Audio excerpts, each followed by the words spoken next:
لوگوں کو معاف کر دو جو کبھی آپ کی تکلیف کا سبب بنے تھے، اور انہیں یاد رکھو جو ہر وقت آپ کی خوشیوں کی تلاش میں رہتے ہیں۔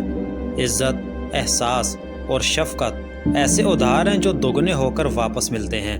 کوشش کرو زندگی کا ہر لمحہ اپنی طرف سے سب کے ساتھ اچھے سے اچھا گزرے، کیونکہ زندگی نہیں رہتی، اچھی یادیں ہمیشہ زندہ رہتی ہیں۔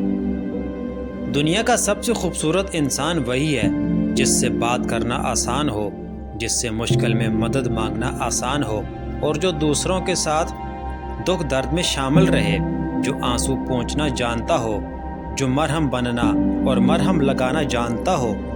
اگر آپ ایسے انسان ہیں تو یقیناً اللہ نے آپ کو بہت خاص بنایا ہے۔ اپنا جائزہ لیجئے اور کوشش کریں یہ خوبیاں ہمارے اندر شامل ہو جائیں۔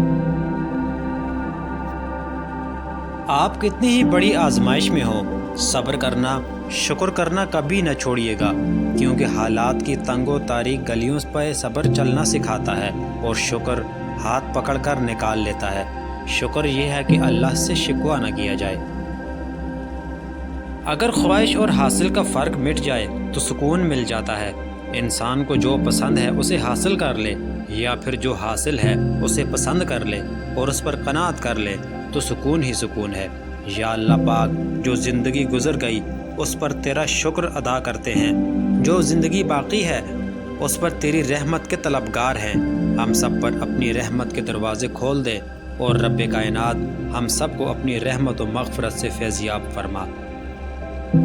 دنیا کے ہر شخص سے مقابلہ کرو، مگر جب مقابلہ استاد یا والدین سے ہو تو پیچھے ہٹ جاؤ، کیونکہ ہار تمہارا مقدر ہوگی، یہی قانون فطرت ہے۔